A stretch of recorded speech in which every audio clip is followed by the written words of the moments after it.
haleluya. Shalom Bapak Ibu Saudara yang kekasih dalam Tuhan Yesus. Dimanapun Bapak Ibu Saudara, selamat hari Minggu. Selamat beribadah dan Tuhan Yesus memberkati. Haleluya. Amin.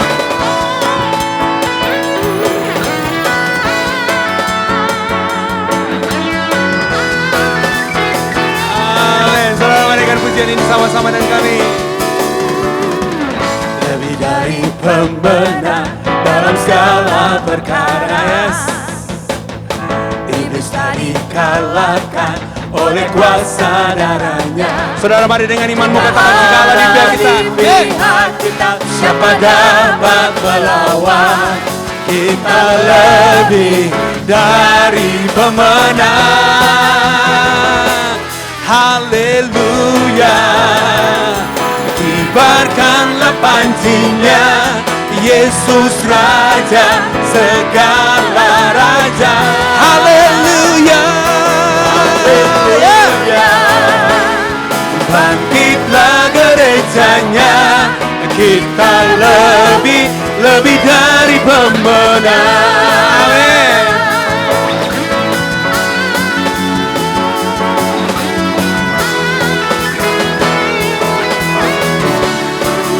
Come on, sis. Lebih dari pemenang dalam segala perkara. Amin. Iblis tak dikalahkan oleh kuasa darahnya. Jika Allah di pihak kita, siapa dapat melawan? Kita lebih dari pemenang. Haleluya. Kibarkanlah pancinya, Yesus Raja segala raja. Haleluya. Bangkitlah gerejanya, kita lebih dari pemenang. Amin. Oh, Haleluya, Lord. Come on, musik memuji Tuhan. Come on. Hey.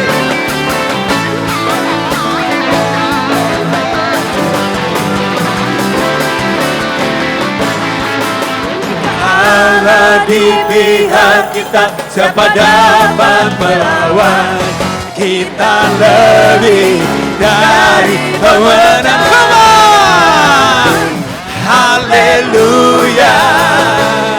Kibarkanlah pancinya, Yesus Raja segala raja. Haleluya. Haleluya. Bangkitlah gerejanya, kita lebih dari pemenang. Haleluya. Haleluya. Kibarkanlah pancinya, Yesus Raja segala raja. Haleluya. Bangkitlah gerejanya, kita lebih dari pemenang. Kita lebih dari pemenang.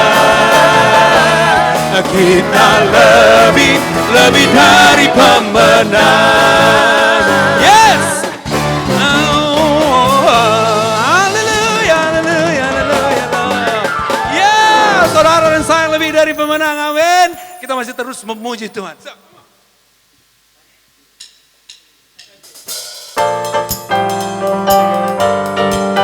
Amin. Allah, saudara dan saya sanggup melakukan segala sesuatu yang tidak mungkin bagi manusia. Amin. Mari kita naikkan pujian sama-sama.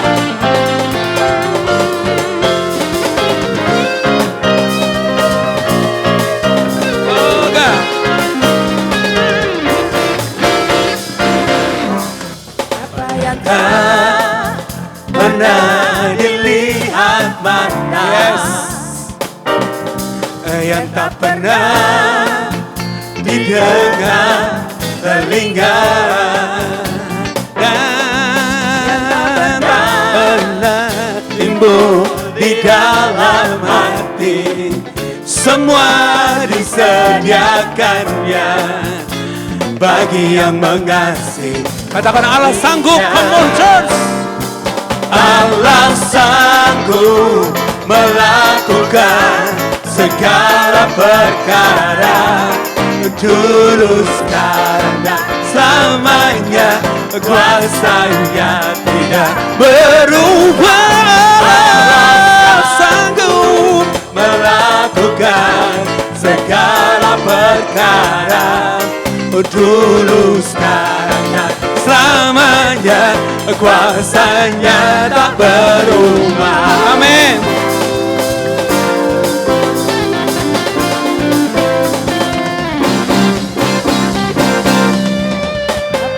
Tak pernah dilihat mata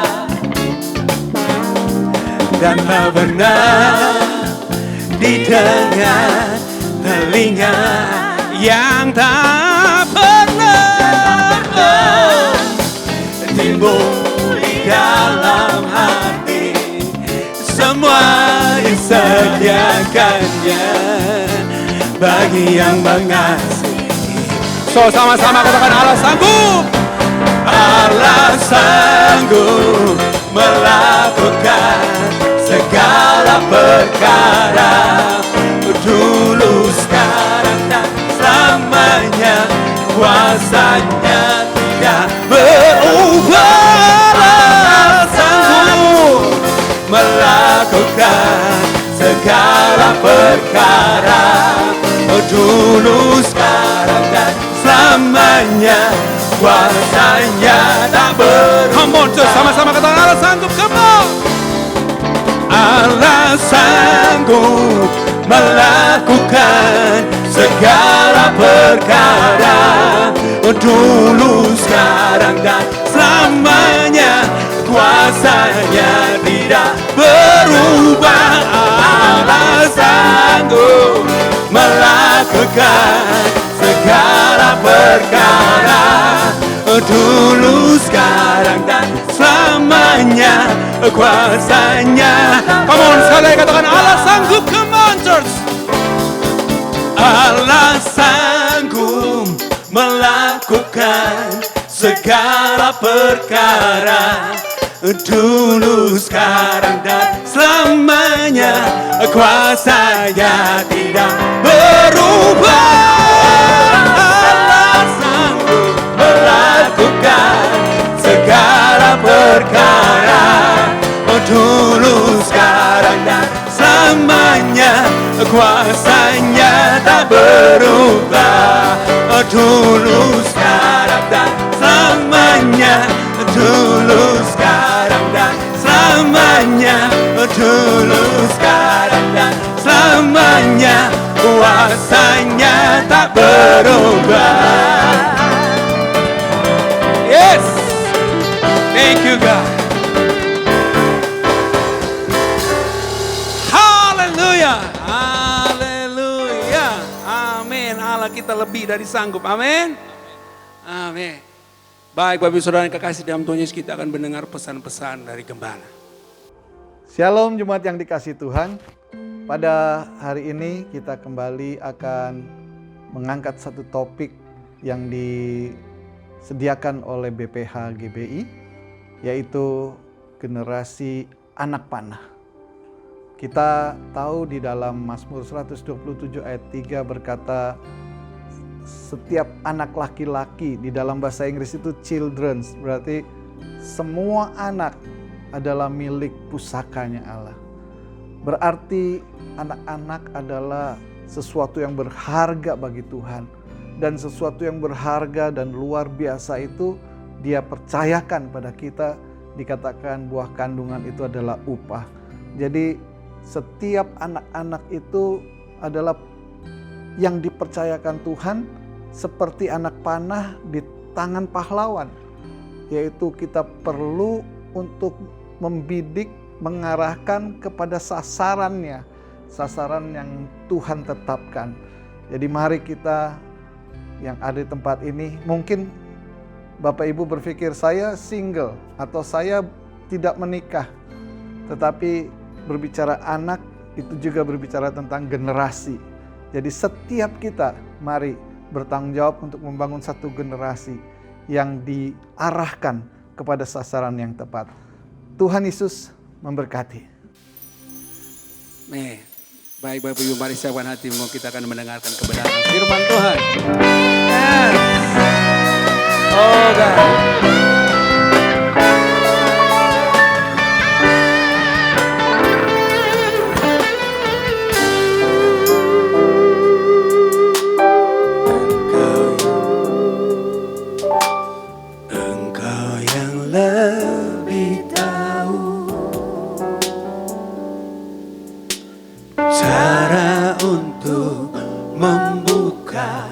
Jalanku, amin. Engkau yang lebih mengerti cara untuk menolong hidupku. Ku percaya Kau Tuhan yang tak pernah gagal, menjadikanku lebih dari pemenang.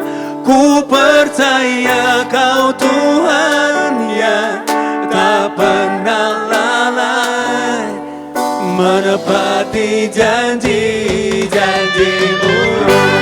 Yes, God. Haleluya.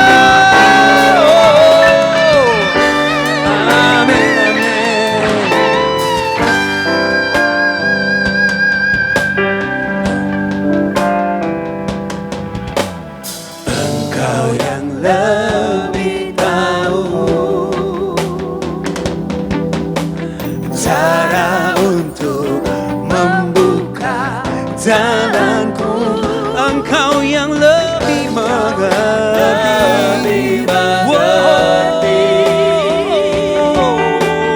cara untuk menolong hidupku. Ku percaya Kau Tuhan yang tak pernah gagal. ku percaya Kau Tuhan lebih dari pemenang. ku percaya yang tak pernah gagal, menepati janji.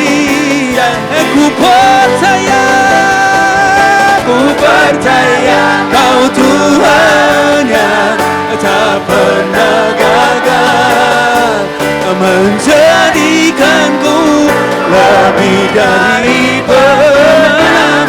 Ku percaya Kau Tuhan yang tak pernah lalai, menepati janji-janji-Mu. ku percaya tak pernah gagal, menjadikanku lebih dari pemenang.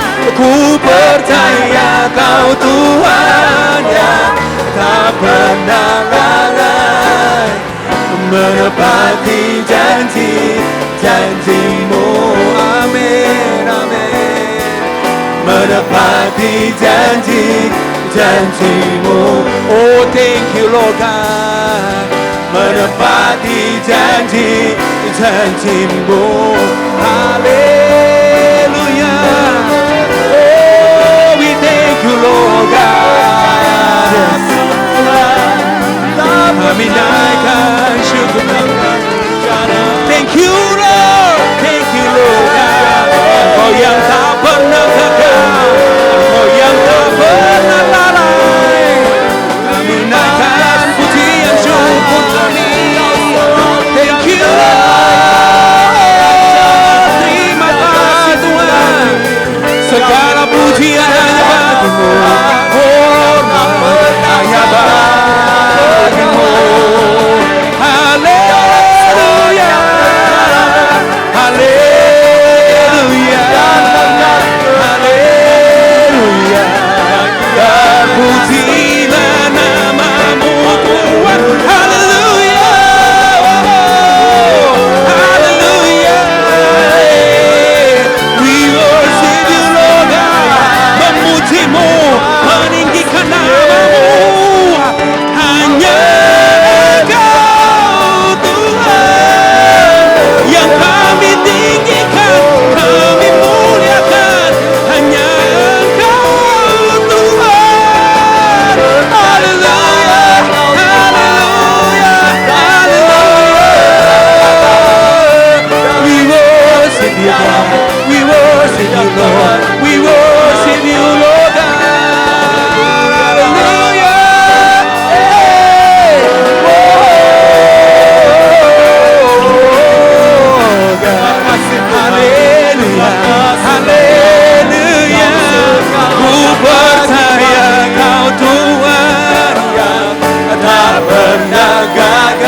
Ku percaya Kau Tuhan yang tak pernah lalai, menepati janji-janji-Mu, oh God, menepati janji-janji-Mu. Thank you Lord Jesus, menepati janji-janji-Mu.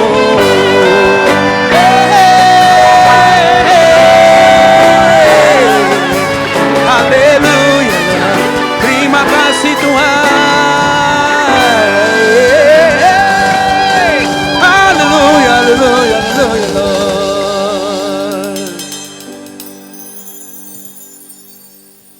Shalom Bapak Ibu Saudara yang terkasih dalam Tuhan Yesus Kristus. Kembali kita berjumpa di dalam ibadah ini. Sekalipun melalui online, tapi kita percaya Tuhan ada di antara kita, amin. Biarlah kita mau sama-sama disatukan hati dulu dalam doa. Bapa Surgawi, kami mengucap syukur karena Engkau hidup di tengah-tengah kami, dan kami bersyukur untuk hari yang Tuhan jadikan di mana kami bisa beribadah kembali. Tuhan urapi hamba-Mu yang berguna jika Engkau pakai gunakan dan kuat kuasa. Urapi setiap kami supaya kami memperoleh pemahaman yang sama, supaya kebenaran firman Tuhan ditaburkan, itu menjadi hidup, menjadi rema, dan kami boleh aplikasikan dalam kehidupan kami bagi kemuliaan-Mu. Dalam nama Yesus kami berdoa, amin. Bicara tentang generasi anak panah, memang ada perbedaan gitu dari generasi ke generasi. Nah, untuk itu ada satu mazmur yang indah yang bagaimana menengahi masalah-masalah ini supaya dengan demikian kita pun juga bisa memahaminya. Diambil dari Mazmur 127 ayat 3. Sesungguhnya anak-anak lelaki adalah milik pusaka daripada Tuhan, dan buah kandungan adalah satu upah. Jadi kalau ini berbicara tentang buah kandungan adalah satu upah, dalam versi bahasa Inggris itu dikatakan bukan hanya anak lelaki tetapi children, dan ini bicara juga berarti anak laki dan anak perempuan itu sama di mata Tuhan. Semua baik anak laki dan perempuan itu datangnya daripada Tuhan. Itu adalah anugerah. Ini bicara tentang apa sih? Tuhan melalui firman ini mau mengatakan kepada kita, pemilik kehidupan generasi lepas generasi itu adalah Tuhan sendiri. Tuhan yang menciptakan kita ketika kita dulu masih kanak-kanak. Tuhan yang memiliki kita juga.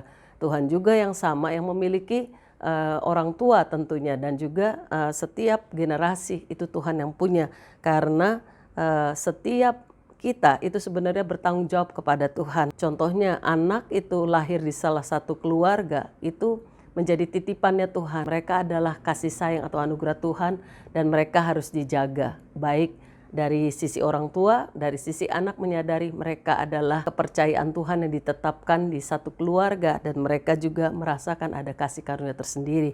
Ayat selanjutnya itu berbunyi, seperti anak-anak panah di tangan pahlawan, demikianlah anak-anak pada masa muda. Ada muncul anak-anak panah dan tentunya ada pahlawan. Ada anak panah berarti pasti ada busur ya, karena untuk supaya ini dikatakan anak panah di tangan pahlawan yang akan melesat begitu ya, itu kan harus dibutuhkan busur ya. Dan kita percaya anak panah ini diibaratkan anak gitu ya, dan busur yang tidak elastis, kuat itu tidak mungkin bisa mengarahkan anak panah. Tapi busur yang lentur, yang benar dan juga elastis itu diibaratkan seperti sikap orang tua yang fleksibel, yang mau mendengar keluh kesah ataupun pendapat anaknya, itu akan mencapai sasaran dengan lebih baik tentunya. Nah, jadi dua-dua dibutuhkan ini sama, baik sisi yang generasi sebelumnya maupun generasi yang penerus, generasi muda. Sehingga akhirnya apa sih yang terjadi? Nah, kembali kepada ayat yang keempat, seperti anak panah di tangan pahlawan, demikianlah anak-anak pada masa muda.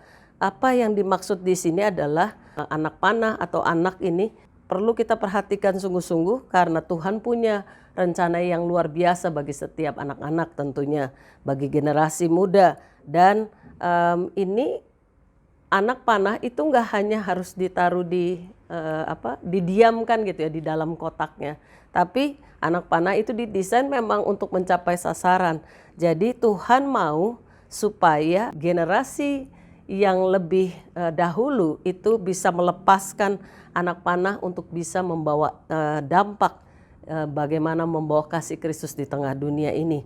Nah, untuk anak panah itu bisa berfungsi dengan baik, yang pertama tentunya ada gambar anak panah gitu ya. Anak panah itu terdiri dari kayak batangnya, itu di bawahnya tuh kayak bulunya gitu ya.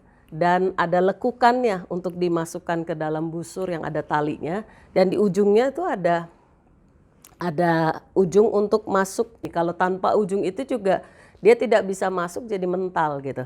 Nah, yang pertama itu bicara tentang syaf ya. Syaf itu bicara tentang apa sih? Jadi lurus, harus tidak melengkung. Dan itu bicara apa sih? Ini bicara identitas. Identitas itu waktu dibuat, ini batang daripada anak panah itu tentunya dipilih, diasah begitu rupa, dan akhirnya jadi batang yang dipilih untuk akhirnya dilekatkan, baik itu bagian yang belakangnya yang kayak semacam bulu-bulunya itu yang disebut sebagai fletching itu, dan di belakangnya di ujungnya itu ada nok. Ini semua tuh nyatunya ke batang, dan ke ujungnya itu adalah pokoknya. Dan ini kita perlu untuk mengetahui bahwa ini semua saling berkait gitu. Dimulai dari setiap generasi itu perlu memahami yang namanya identitas. Kalau anak panah aja batangnya harus dicari yang bagus, yang lurus, yang tidak melengkung. Berarti ini bicara tentang apa sih? Bicara kalau tidak lurus, tidak kokoh atau kuat, itu waktu melesat begitu, itu akan goyang.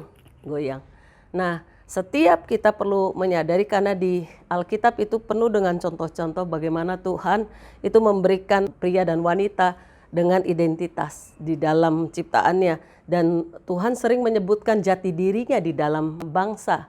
Bangsa Israel itu dipilih, diadopsi, dan juga dikhususkan menjadi dikatakan umatku gitu dikatakan.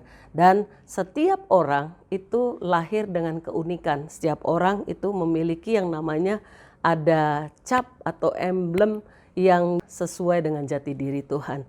Nah, kalau kita mau benar-benar menggunakan istilah ini, kalau anak panah aja dipilih, diperlakukan begitu rupa, nah kita juga perlu merawat anak-anak ini dan generasi seterusnya. Bagaimana caranya supaya mereka mengetahui dan menyadari bahwa mereka identitasnya itu jelas. Identitasnya adalah membawa identitas daripada Sang Pencipta, sehingga mereka menyadari caranya bagaimana mereka dirancang, mereka dibentuk.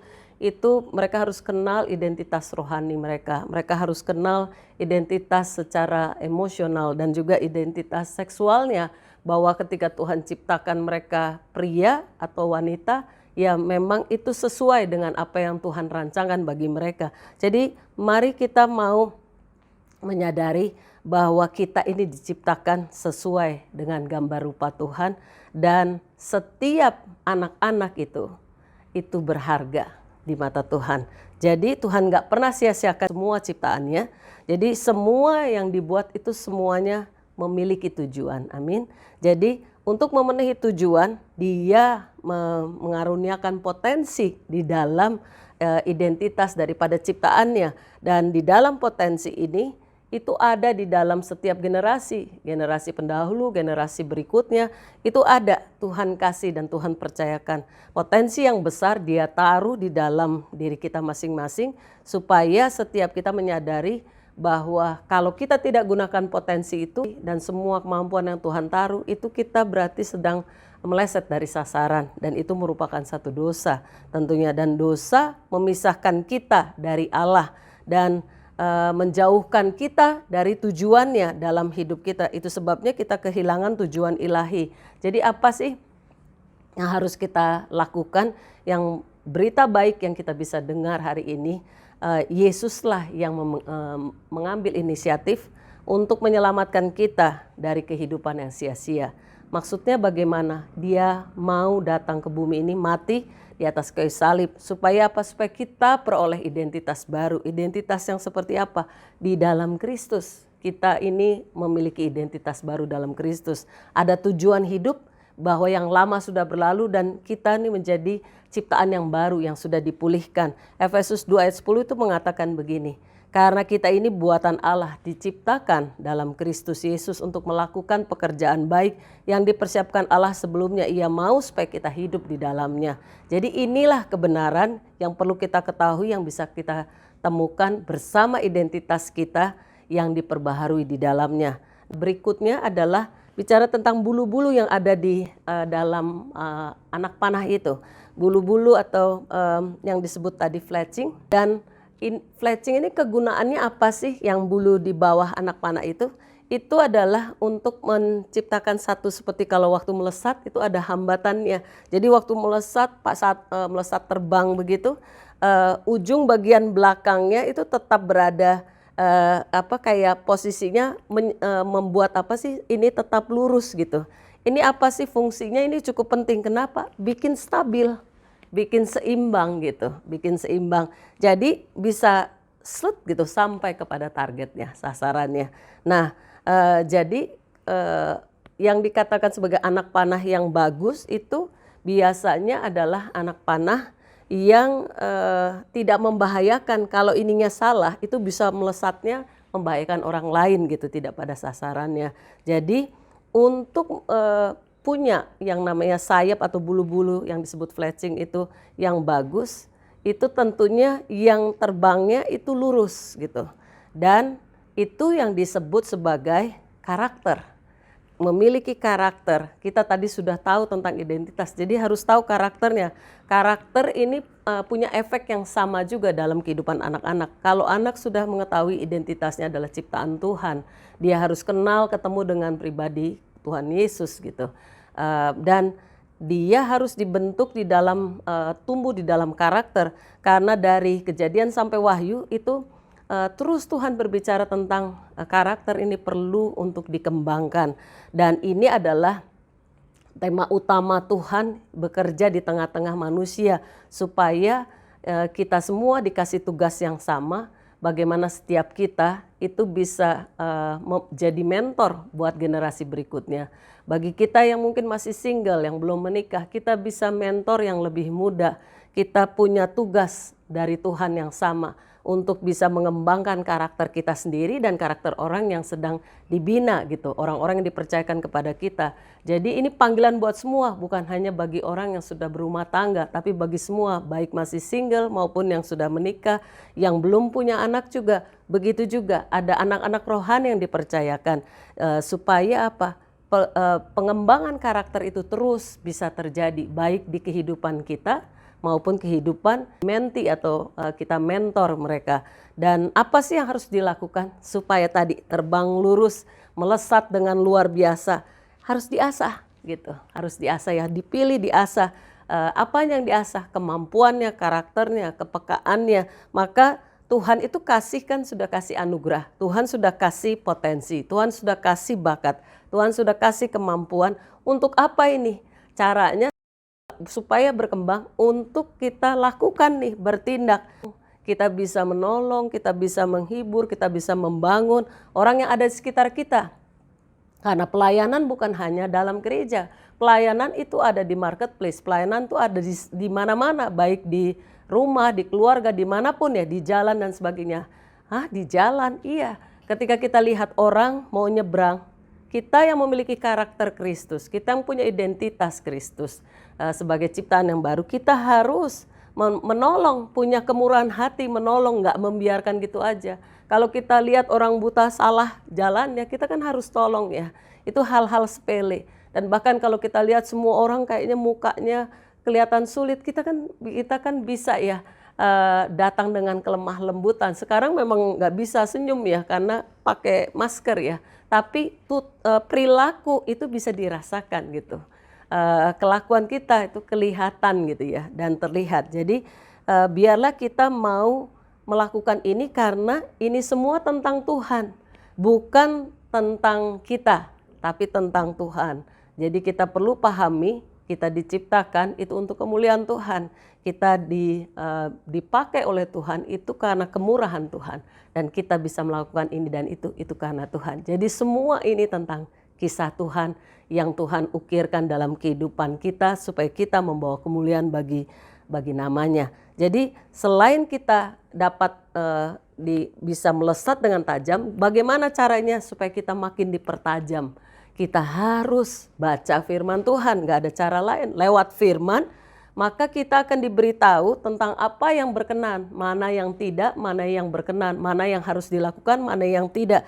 Jadi apa yang harus dikerjakan? Sediakan waktu. Kita harus baca, kita harus renungkan, kita harus punya waktu untuk bersama dengan Tuhan. Kalau kita kuat di dalam firman, kita tidak akan bertindak sembrono. Kita tidak akan menggunakan kata-kata sembarangan. Kita tidak mudah untuk menghakimi dan sebagainya. Jadi kita tidak akan prinsipnya sembarangan dengan segala sesuatunya.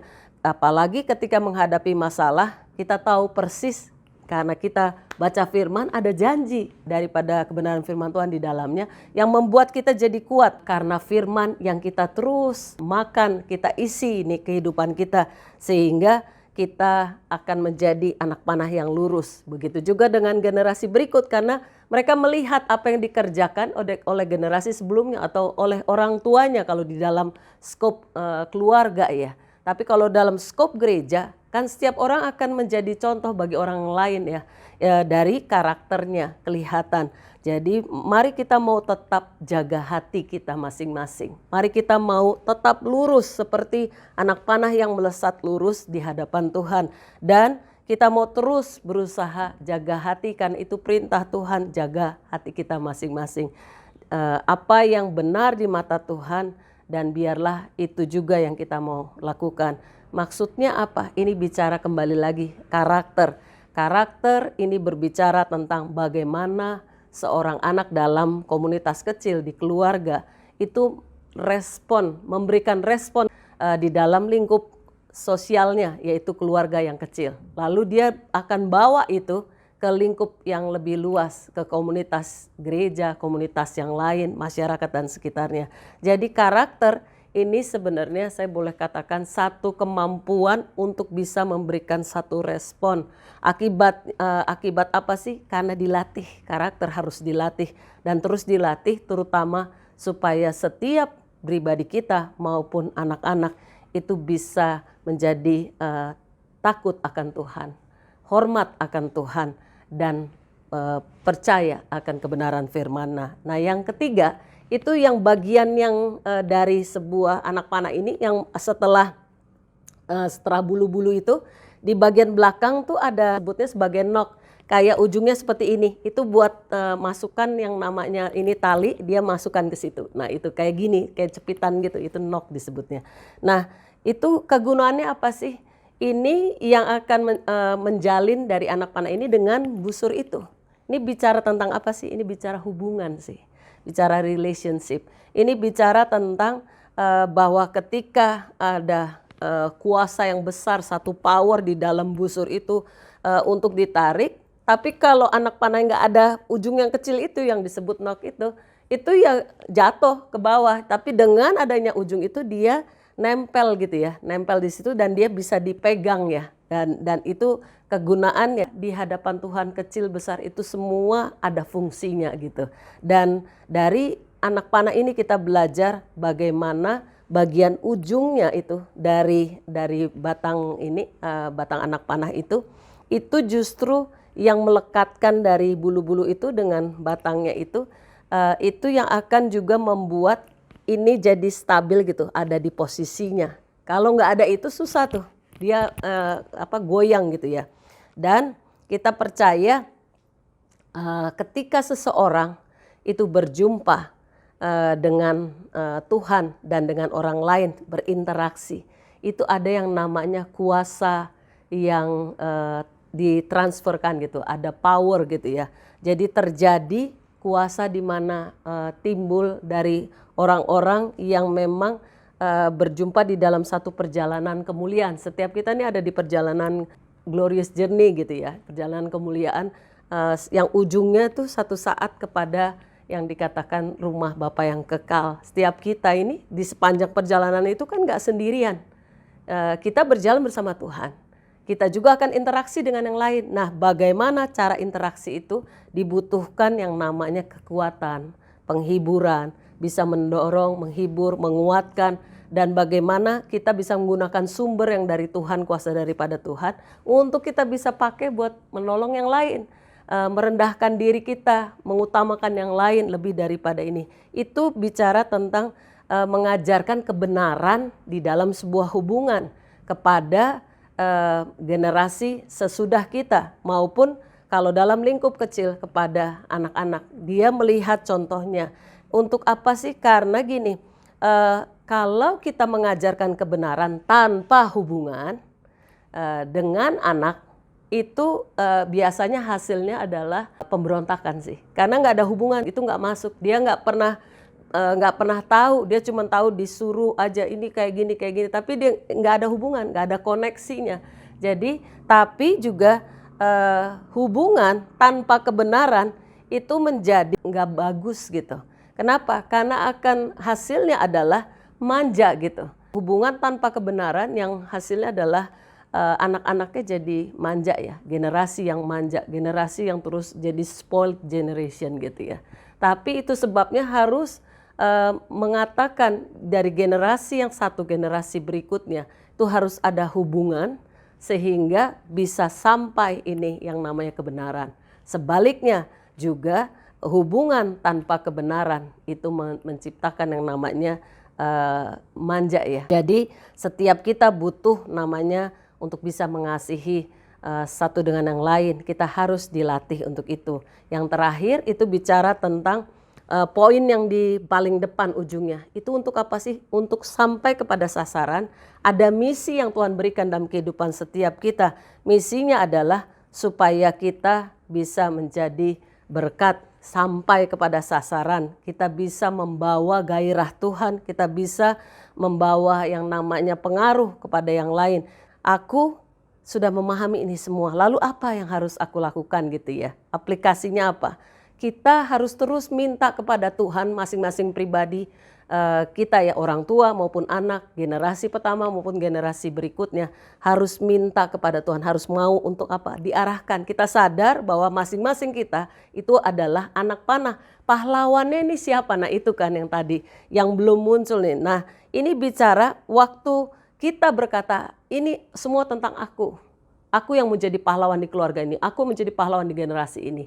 Ternyata itu menjadi satu kesombongan, tidak ada kerendahan hati. Dan kita perlu menyadari waktu yang bisa untuk anak panah itu bisa dilesatkan, itu hanya bisa di bawah tangan yang tepat, yaitu sang pahlawan itu sendiri yang gak pernah meleset.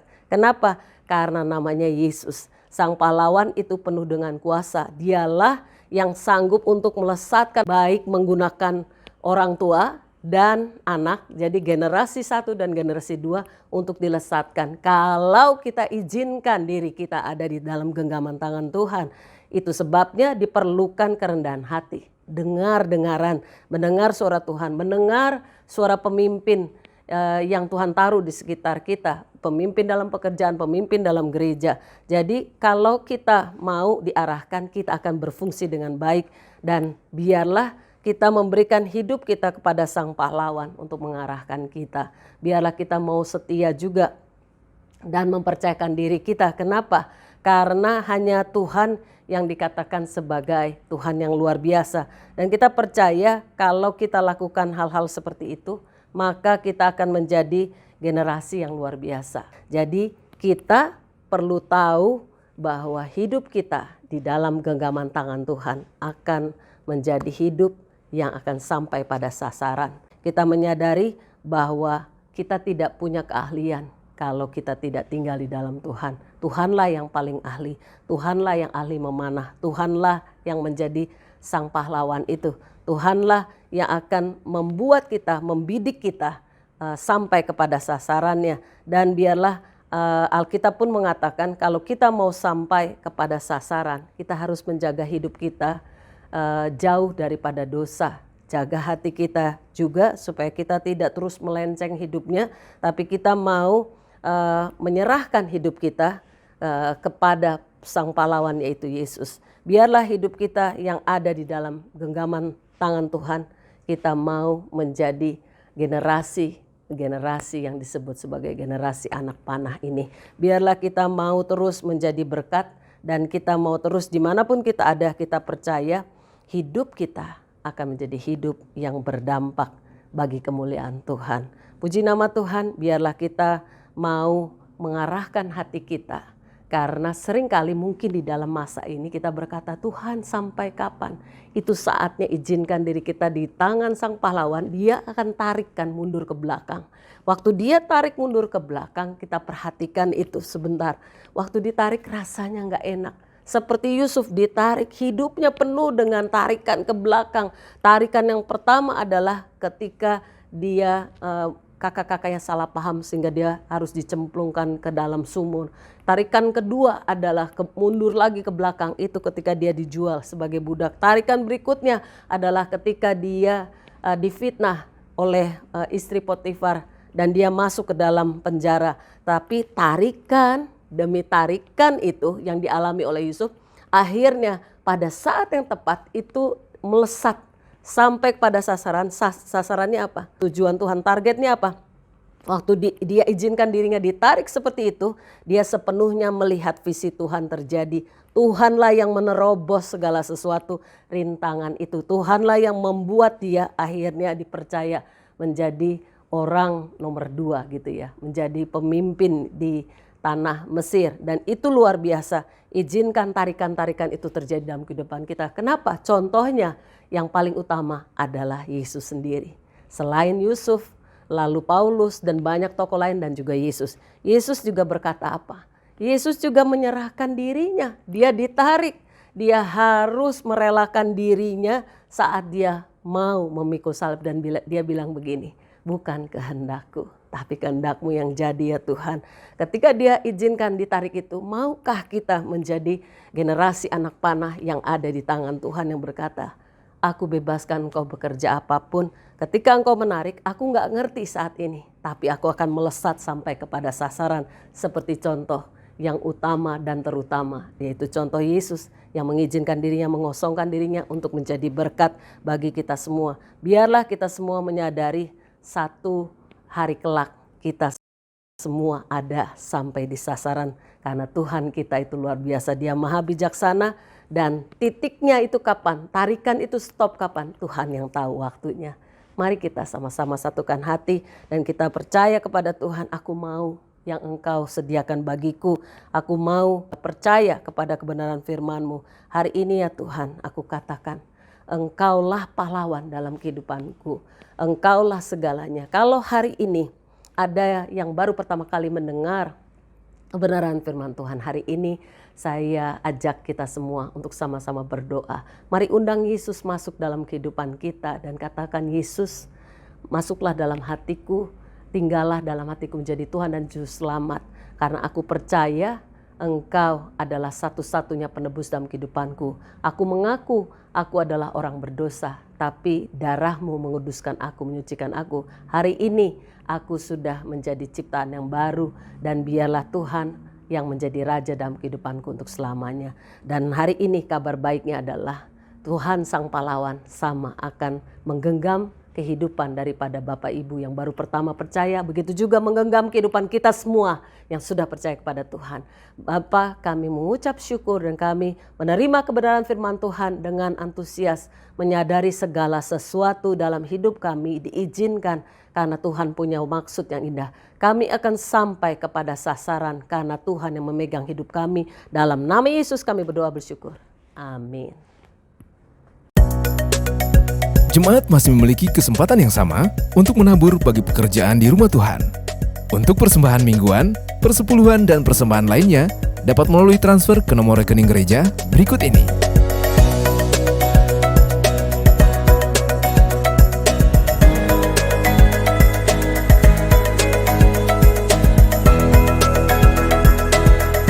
Jemaat yang dikasih Tuhan, kita telah sampai di akhir daripada ibadah kita.